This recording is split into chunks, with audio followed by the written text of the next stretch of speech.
warahmatullahi wabarakatuh. Waalaikumsalam warahmatullahi wabarakatuh. Jumpa lagi dengan saya Wahidatun Nisa di podcast Pari Menyapa, Pengadilan Agama Wonogiri Menyapa. Pada podcast kali ini kita akan membahas tentang menjaga integritas di pengadilan agama dari sistem hingga pelayanan. Untuk narasumber kali ini yaitu salah satu agen perubahan di PA Wonogiri,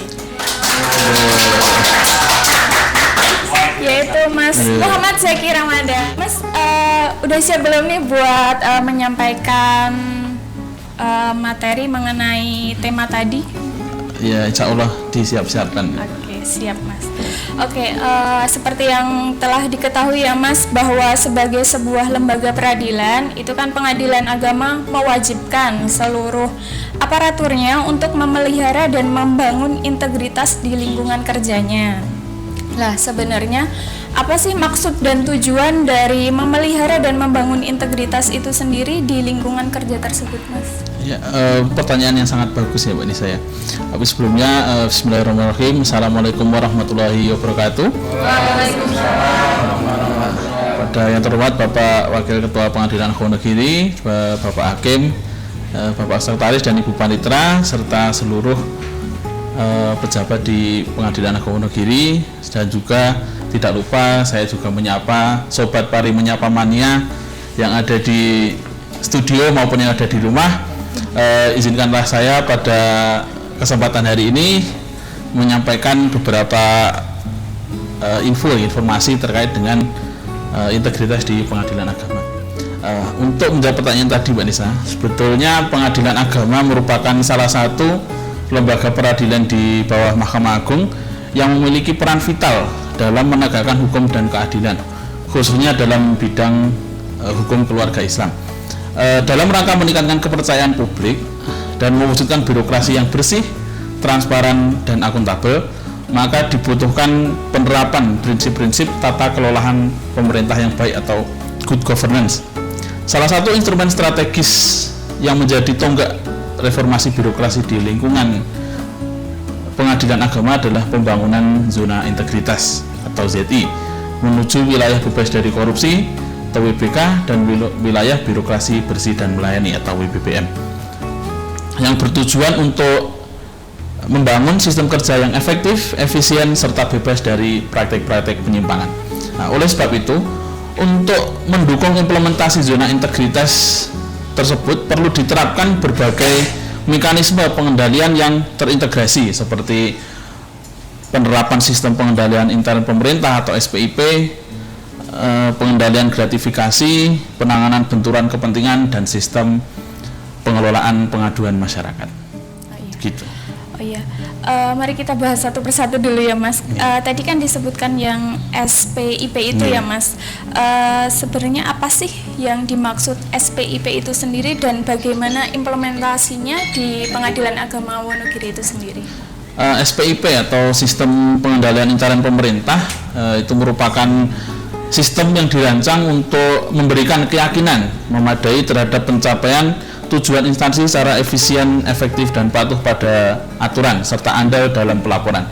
Dalam konteks pengadilan agama, SPIP merupakan fondasi utama dalam menjaga akuntabilitas, efektivitas, efisiensi, dan kepatuhan terhadap peraturan. Adapun implementasi SPIP di dalam konteks pengadilan agama diwujudkan melalui 5 unsur, yaitu unsur pertama itu lingkungan pengendalian yang mencakup integritas dan nilai etika hakim dan pegawai serta struktur organisasi yang baik. Yang kedua adalah penilaian risiko seperti potensi penyimpangan, keterlambatan putusan, atau meningkatnya sisa perkara. Kemudian yang unsur ketiga yaitu kegiatan pengendalian itu diwujudkan dalam bentuk sistem absensi elektronik, aplikasi monitoring kinerja, dan inspeksi mendadak. Kemudian yang keempat, informasi dan komunikasi, yaitu untuk menjamin keterbukaan termasuk dalam pelayanan publik dan manajemen perkara. Dan yang terakhir yaitu adalah pemantauan internal, biasanya dilakukan oleh hakim pengawas bidang yang dilakukan secara berkala, dan juga hakim pengawas tinggi daerah atau Hatiwasda, dan juga oleh Badan Pengawasan atau Bawas Mahkamah Agung.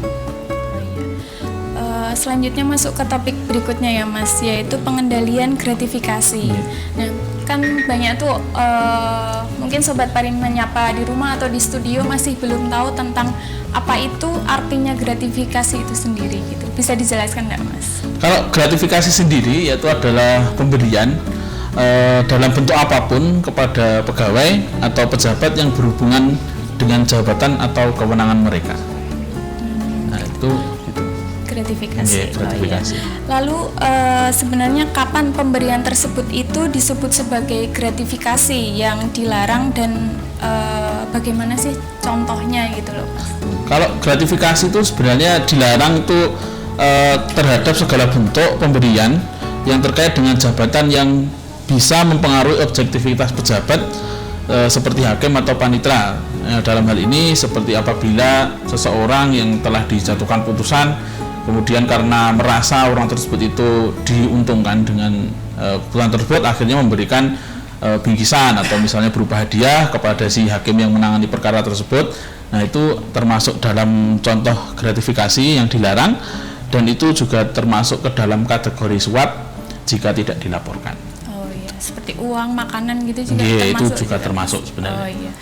Kalau ini Mas, kalau di PA Wonogiri itu terdapat nih ada gratifikasi itu sendiri, cara menanganinya itu seperti apa Mas? Oh baik, jadi kalau untuk di konteks Pengadilan Agama Wonogiri sendiri, apabila ada pejabat atau pegawai yang menerima gratifikasi itu sebelumnya di Pengadilan Agama Wonogiri dibentuk terlebih dahulu yang namanya itu tim unit pengendali gratifikasi. Nah itu dibentuk oleh berdasarkan surat keputusan ketua pengadilan yang itu mempunyai tugas melakukan pengendalian gratifikasi mulai dari sosialisasi, penerimaan, analisis dan pelaporan gratifikasi serta pemantauan dan penanganan tindak lanjut. Selain itu, Pengadilan Agama Wonogiri juga menghimbau kepada seluruh pegawainya atau seluruh pejabatnya untuk apabila menerima pemberian yang itu diduga adalah gratifikasi itu untuk dilaporkan kepada Komisi Pemberantasan Korupsi melalui aplikasi GOL atau gratifikasi online. Gitu Mbak Lisa. Siap Mas. Lalu ke topik ketiga ya Mas, yaitu penanganan benturan kepentingan. Bisa dikasih contoh nggak sih Mas? Contoh sederhana aja ya.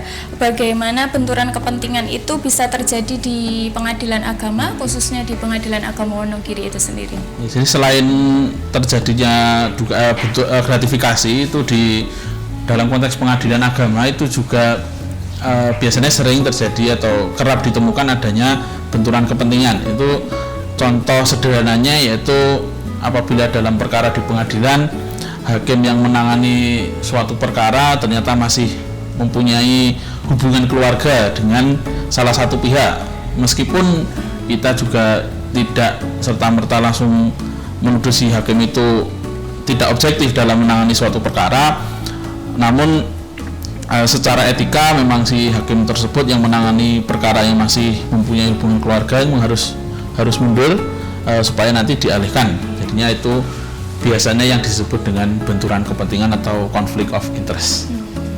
Jadi seperti itu ya Mas ya. Lalu ini Mas, bagaimana pengadilan agama itu sendiri buat mencegah terjadinya benturan kepentingan yang seperti dicontohkan tadi? Jadi kalau untuk mencegah dari benturan kepentingan, memang itu Pengadilan Agama Wonogiri mempunyai pedoman dalam menangani benturan kepentingan. Tapi pada dasarnya memang sebelum pejabat itu menerima jabatannya itu kita menerapkan deklarasi benturan kepentingan, yaitu supaya pejabat yang telah menerima tugas atau mengemban tugas itu dapat menghindarkan segala bentuk benturan kepentingan dalam menjalankan tupoksinya. Terus juga kami Pengadilan Agama Wonogiri juga mempunyai mekanisme pelaporan terhadap potensi terjadinya benturan kepentingan, dan juga kami senantiasa melakukan penguatan terhadap nilai-nilai ASN berakhlak dan juga penguatan kode etik bagi perilaku hakim. Oke, siap. Untuk topik terakhir ya Mas, topik keempat yaitu tentang pengelolaan pengaduan masyarakat. Ya, pertanyaannya itu bagaimana sistem pengelolaan pengaduan masyarakat itu sendiri di Pengadilan Agama Wonogiri Mas? Ya, untuk pada dasarnya Pengadilan Agama Wonogiri, setiap pengadilan agama itu memang wajib memberikan ruang kepada publik dalam menyampaikan pengaduan atau kritik terhadap pelayanan maupun dugaan pelanggaran yang dilakukan oleh petugas pengadilan. Dalam dunia peradilan, secara umum masyarakat yang mempunyai keluhan atau menemukan dugaan pelanggaran di lingkungan peradilan itu dapat melaporkan keluhannya atau dugaan pelanggaran tersebut kepada Mahkamah Agung, itu melalui Sistem Informasi Pengawasan atau SIWAS Mahkamah Agung Republik Indonesia, dan juga melalui kanal-kanal lain seperti melalui e-lapor, itu adalah layanan aspirasi dan pengaduan online rakyat, dan juga bisa melalui kontak Badilat, itu yang baik melalui nomor telepon atau melalui email yang terdapat di dalam website resmi dari Badilat. Selain itu juga bisa melalui kotak pengaduan, itu biasanya juga tersedia di setiap pengadilan agama. Nah, untuk pengelolaan pengaduan di Pengadilan Agama Wonogiri sendiri, itu kami juga mempunyai inovasi terkait dengan layanan pengaduan. Itu kami memberi nama aplikasi tersebut adalah Andini atau Asisten Digital Pengadilan Agama Wonogiri. Itu merupakan aplikasi berbasis pesan WhatsApp.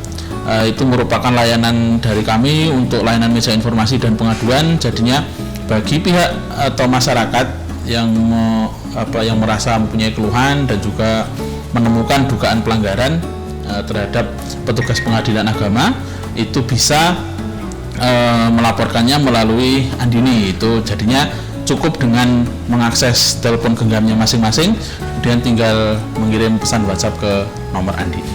Gitu, Mbak Lisa.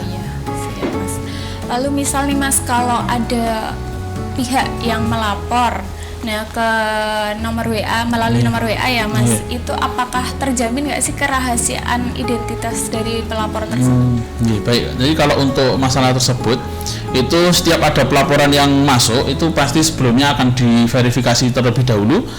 Terus kemudian bisa kami pastikan bahwa identitas dari pelapor itu akan tetap dijamin kerahasiaannya, karena hal tersebut juga diatur di dalam Perma nomor 9 tahun 2016 itu tentang pedoman penanganan pengaduan atau whistleblowing system di Mahkamah Agung dan peradilan yang berada di bawahnya.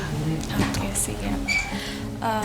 Sebagai penutup ya Mas ya, dari podcast hari ini, yang terakhir Mas, mengapa semua ini tuh penting di dalam dunia peradilan Mas? Iya, jadinya gini Pak, kalau untuk integritas sendiri adalah merupakan napas dari keadilan, karena tanpa adanya pengawasan dan pengendalian, kepercayaan publik itu pasti akan luntur.